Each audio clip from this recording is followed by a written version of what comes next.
So in my Iron Man review, I hinted that I may decide to review every MCU movie leading up to Black Widow, which comes out in November. That's exactly what I decided to do. So I will review Iron Man through Guardians of the Galaxy Volume 2, because I have never reviewed those movies on my channel. And then I will re-review Spider-Man Homecoming through Spider-Man Far From Home, because those I have reviews on, so we're just going to do an updated looking back at them later, not on the hype anymore. What do I think of them? So by the time Black Widow comes out, all 23 movies will have reviews up. So it's time for the second film of the MCU. Hey guys, welcome back to the MCU HQ, and this is my review of... So The Incredible Hulk was released in June 2008, a mere 1 month after Iron Man. It was directed by Louis Leterrier, I don't know how to pronounce it, it's something French, and stars a whole bunch of famous people, including Edward Norton, Liv Tyler, William Hurt, and Tim Roth, most of which do great in this movie. So this movie is the black sheep of the MCU. It feels the most disconnected of any movie in the franchise, probably due to studio interference, which we'll get to later, because a lot of things happened that caused Edward Norton to get really angry, not attend the press tour, walk out on his contract, meaning they had to recast Hulk for the Avengers and there on out. And it really sucks when you read the plan that they had for the Hulk storyline, because it sounds cool, but I'll discuss that later. So this movie gets a lot of hate, and it seems unnecessary, because I think it's a very solid film. And I might get hate for this. This movie has my favorite on-screen interpretation of the Hulk. Now, I love Infinity War, one of my favorite MCU movies. I think Endgame is a very strong film, and I really like Thor Ragnarok, but no one can convince me that this... I put the brains and the brawn together, and now look at me. Best of both worlds. ...is better than this.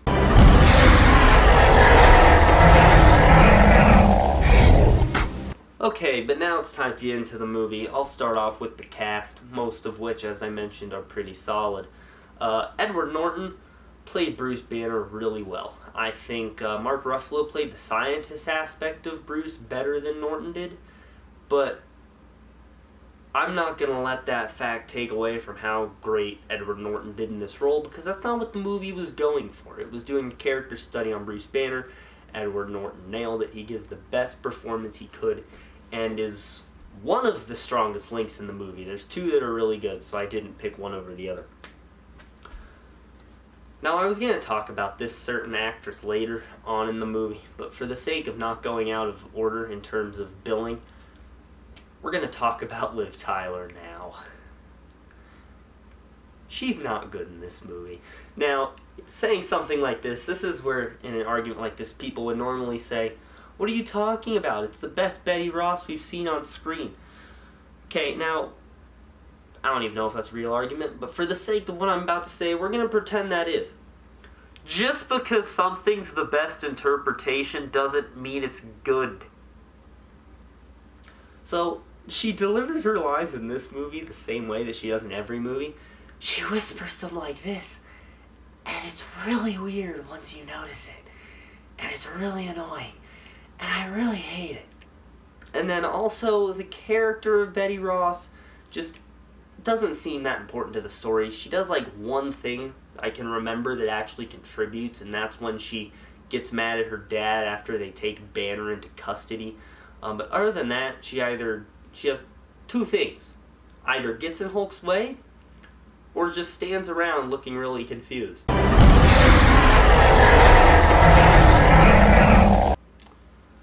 Anyway, let's move on. William Hurt is amazing. He is so good as U.S. General Thaddeus Thunderbolt Ross. Yes, I gave his full name and title because the man deserves it.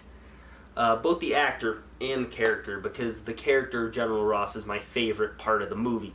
He's layered, he's complex, and he does something that I wish more MCU villains would do, because yes, he is a villain.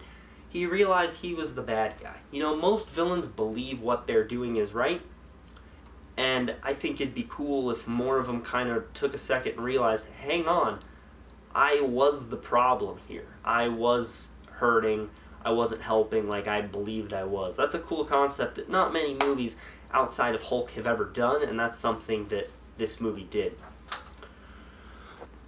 Okay, we got one main person left. I'm just going based off the names that are on the poster.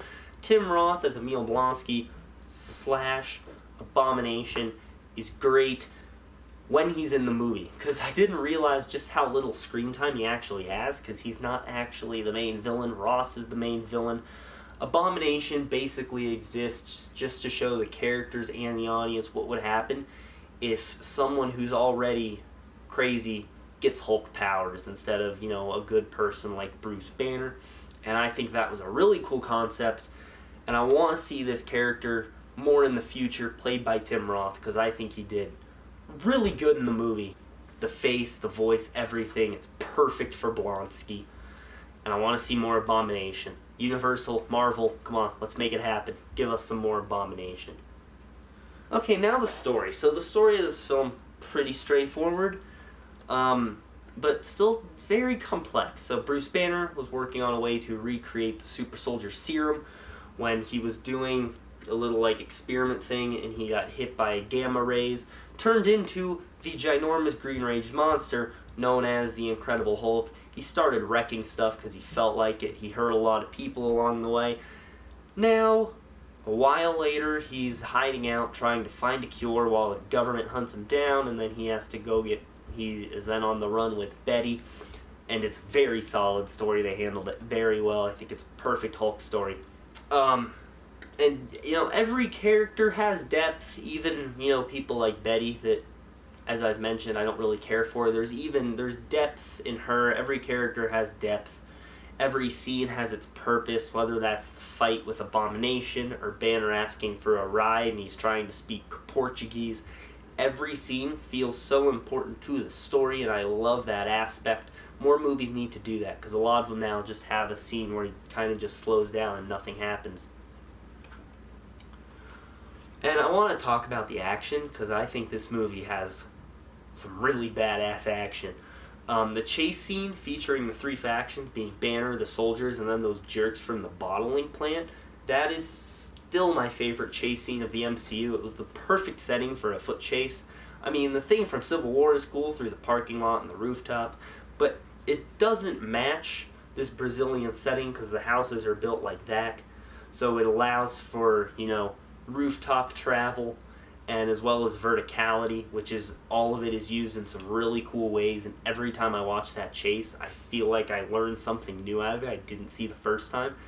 It's so layered, so deep, there's so much they could do with it, and everyone has their part to play in it, which leads to the first Hulk out, because they're connected through the use of those bullies, those jerks, I don't even know what you want to call them, but they're the ones who finally tick him off and turn him into the Hulk. And then it's filmed like a horror movie. It is insane. We don't get a clear glimpse of Hulk. We just see people getting yanked away. We see bullets bouncing off. People are getting thrown. We see the green eyes, and we see his foot growing. That's it. And as the audience, we're kind of put down with the soldiers. That's what we feel like. Hulk is the giant horror monster trying to kill everyone that the characters never get to see, and the soldiers are the people trying to survive. And we only get one look at Hulk, and that's when he growls at Blonsky and then leaves. It is the perfect introduction to the Hulk I've ever seen in anything ever. Nothing will ever top that. Now, the Culver University fight is my favorite scene in the movie. I love it so much because Hulk just wrecks stuff and he doesn't care. He tears a truck in half, he kicks dudes into trees, he grabs bunkers and uses them as weapons just to rip them in half and throw them and then just not use them again. He doesn't need them. He's strong, he's bulletproof, he just feels like using them and destroying them. It's raw power, and it shows off what Hulk should be. The ginormous green rage monster. The Hulk I and most people want. Okay, so now it's time to talk about the fight with Abomination. It's pretty solid. It's my least favorite of the Hulk fights, though, because at certain points it does just look like two giant CG blobs punching the crap out of each other. The sound editing on it was done in a way that there's some weight to it. The punches feel like they're hitting hard. But some of the scenes on rooftops and then near the end when they're doing like the whole chain thing and the Hulk smash and the helicopters crashing, that just doesn't feel real to me. That just feels like CG. But I do have a problem with the third act and the final battle in particular, is that it goes hard comic book. The movie feels very grounded in reality and takes itself very seriously, which is fine. It works very well. But they have to stick to it, and the third act feels like a complete tonal shift. Insane destruction. A chopper flying through the streets with these two CG monsters hanging off of it. Military officers cracking jokes in the middle of carnage. A crap ton of fan service. Sure, the thunderclap is fun, but was the thunderclap needed? No, they could have found a way around that. It kind of takes you out of it for a second. Hulk smash is fine though. We don't criticize Hulk smash. Hulk smash is amazing. It feels like it just feels like it should have been the conclusion to a part 2, not the first part. Especially with this shot.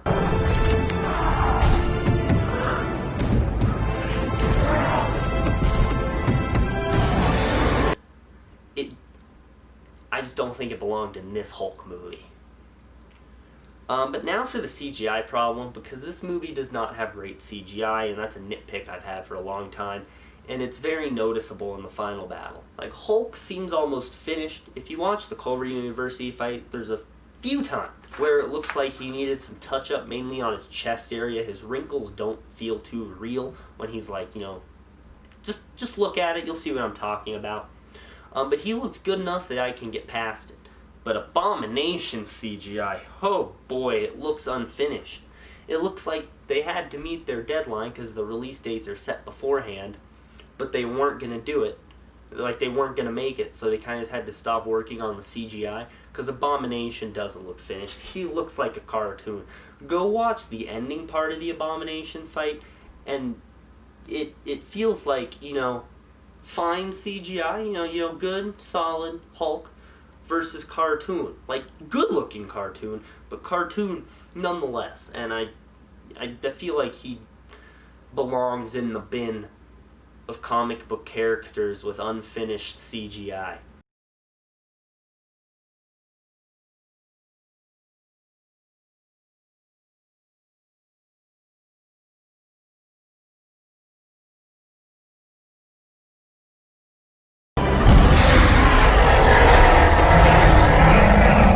And it's weird because Iron Man came out 1 month earlier and its CGI was phenomenal. It's still talked about today. So I don't know what happened. There's a lot of other stuff to say about this film. Some small things I just didn't feel like they belonged in this review. So if I didn't mention stuff like Mr. Blue, who I find really over the top, it's funny. That's because I just didn't think he had a part in this review. So The Incredible Hulk is not a bad film. It's a great Hulk movie. Covers some really solid topics. All the characters have depth. The story is solid. It does have its issues. They are noticeable. Poor CGI, a third act that doesn't feel connected, and a character that doesn't have much relevance to the story and can frankly get annoying after a while. But I still do very much love this film, and I don't know how anyone puts it at the bottom of their ranking list. I really wish we got more of this Hulk. So I am going to give The Incredible Hulk a B. Okay, so I've covered everything I wanted to cover on the Hulk, but there's one more thing to mention, and that is the studio interference. Louis Leterrier and Edward Norton had a great idea for this movie. It was part one of a two-part story.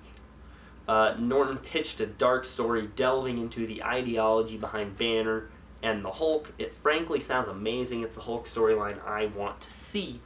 And Marvel said they loved that idea and they wanted to go with it. So Incredible Hulk was shot, and a lot of the movie revolved around Banner and his relationship with the Hulk.